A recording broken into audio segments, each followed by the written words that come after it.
Hi, and welcome to How Do I Do That? A web series where I talk to accomplished people and find out how I can get a piece of the action. I'm here with Jen Robinson, who's a very accomplished guest. She's a therapist, an actor, and most importantly to today, she is a very successful burlesque dancer. We performed in the same show, and I noticed that there was a difference in reaction when you stepped on the stage and when I stepped on the stage. So when you stepped on the stage, people cheered. There was a general sense of enthusiasm. When I stepped on the stage, the host said, "And now here's a group of friends who will not be taking their clothes off," and the audience booed us. Did they? So later in my performance, people were screaming Harry Potter at me because I wear glasses and I'm skinny and I have a scar. Do they boo other acts, or is it mainly just my act that they boo? Well, I think they would boo any act that wasn't sexy or involving the removal of clothing. Right. And whose idea was it to invite us to do a performance that wouldn't involve removing clothing? Can you remember? Yeah, that might have been mine.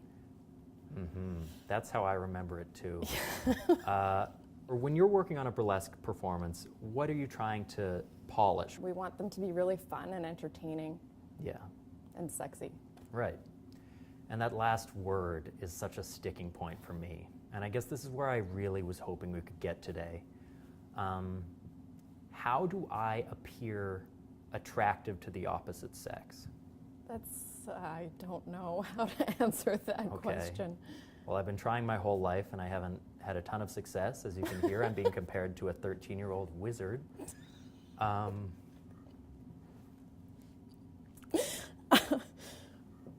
So just speak to that. What are some changes I could make to appear appealing to anybody?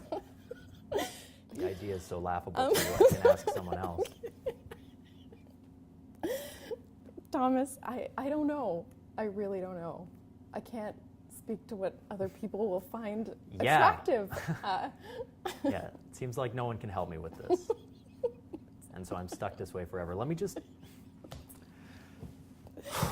Okay, so in burlesque, you get into a state of undress. And as you probably can't tell because I'm wearing clothes, my body underneath these clothes is ghoulish. Psoriasis.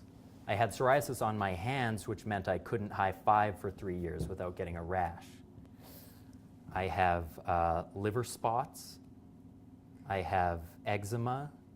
I mean, it's a nightmare.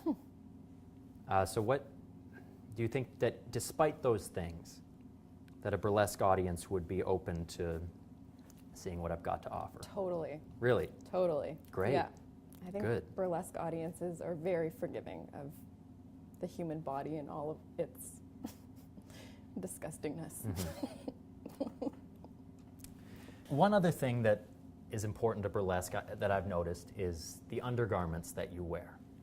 And you haven't seen my underwear either, but I wanted to show it to you and get some thoughts. If you this is this is an average day for me. It's very cute. Shake your booty in those guys. That'd be really sexy. You think? I do.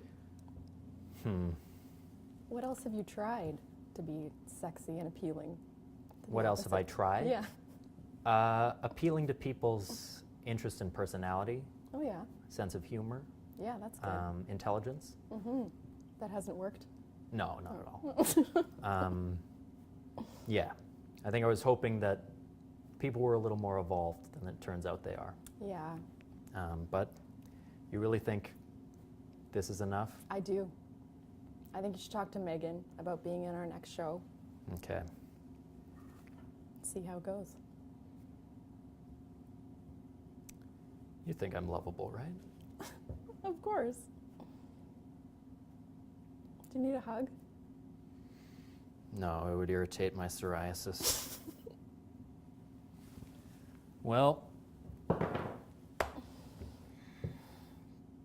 Jen, I'd like to thank you for being on How Do I Do That? You can catch Jen Robinson in the upcoming production of The Flick, coming soon to the Rachel Browne Theatre.